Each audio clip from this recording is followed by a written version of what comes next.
Good morning, it's Dr. Petty. I wanted to share with you a very interesting case. I have a patient who has a right breast saline implant rupture, and it's a very unusual situation in what I found in the implant. I haven't seen this in my entire career.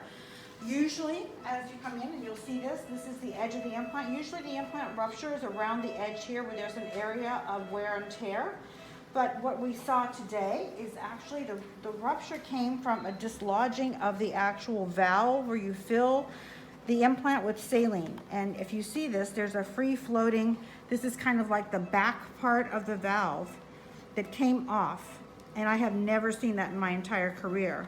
So I just wanted to share that with you. You can have a rupture at the valve, or you can have a rupture, usually it's within the edge. So I just wanted to share that with you. We're going to replace these today. So we have a lot of work to do, but just so you have information about rupture of saline implants, I think it's an important point. So we're in the next phase where actually I'm going to take a sizer now and place it in the patient's breast. And we're gonna fill this up and make sure that this is the right size. We're working on the right breast, which is where she had a rupture of her saline implant. I showed you earlier, you know, how the valve had actually dislodged on the back wall of the implant. That's why it ruptured, and now we're gonna basically size her to make sure. So we have a 480. We're gonna fill this up. It's got a fill tube, and we're gonna put it in, and we're going to make sure that this is the proper size for her. She wants to go a little bit bigger. So we're continuing on. We've actually taken out the implant from the left breast, which was not ruptured. This was the ruptured implant. We've replaced it with a sizer right now.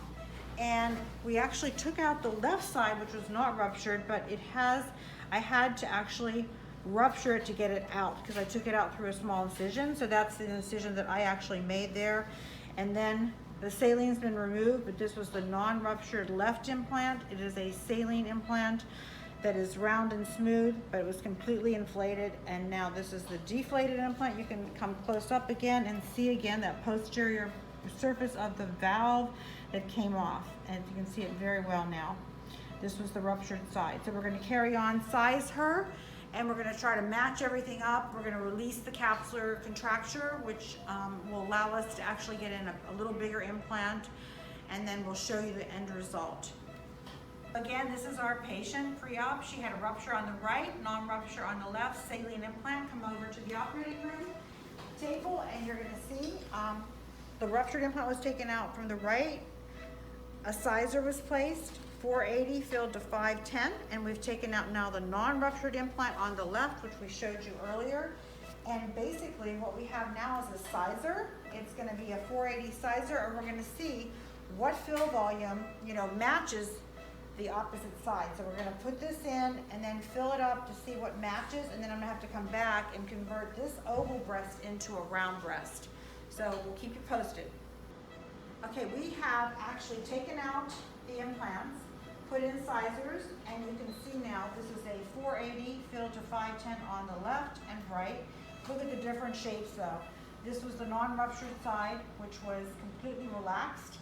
No minimal capsular contracture. This side already had begun to collapse from the rupture of the implant. And this happened about 10 days ago. So already the space started to decrease in size. So she has constriction here. I'm gonna have to release that. And then we'll see and come back. We gotta convert this oval breast into a round breast and match them up. So I've released the capsular contracture on the ruptured side. You can see now it's nice and round. She had a lot of constriction here, because when the implant deflated, she actually started to form adhesions. So those were all released, so now we have a nice round breast, but 510 looks pretty big here and it looks small here. So we're gonna actually put a 510 in and fill it to 540 or somewhere around there, and put a bigger one on this side, because this breast is obviously smaller than this. We love this breast, so we're gonna try to match them up now by putting a sizer in and then making a final decision. So we've now actually put in another sizer on the left side. So she has a 510, a sizer on the right, and a 540 on the left, 30 cc's more. I still think she may need a little more volume here. So we're gonna put in another 30 cc's and see how that looks. I'm gonna do that right now. Come on over here. We're gonna release this.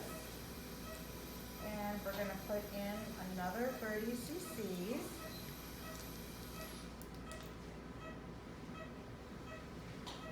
So we'll have a 570 then.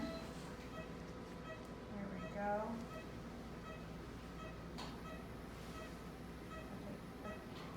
Yeah. That's 570. Lock that. Okay.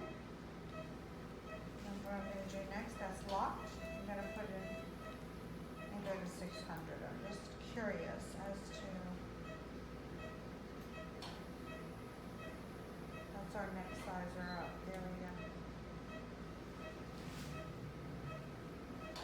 Okay, so that's 600. So we'll make an assessment now. So we have now, the true implant is in.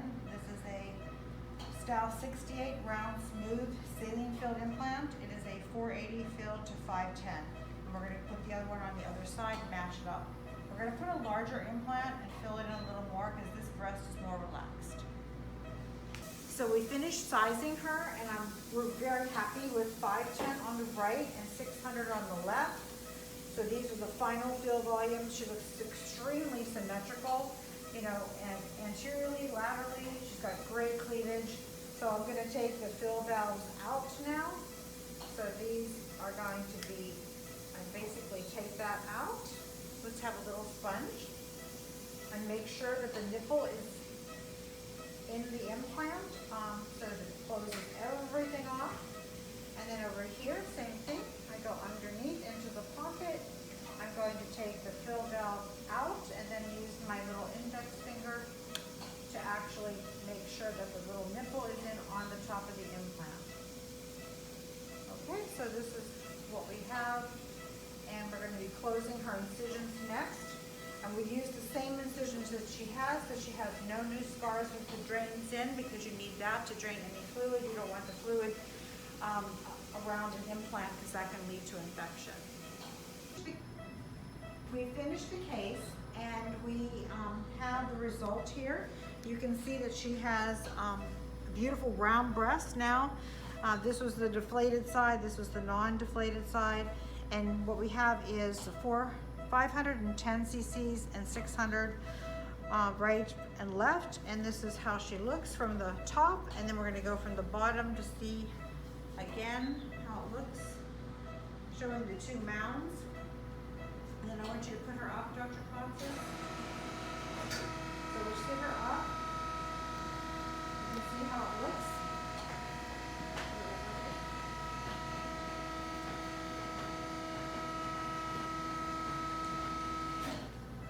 Good cleavage.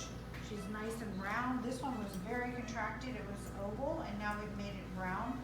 And this is our final result, and I'm sure she's going to be super happy.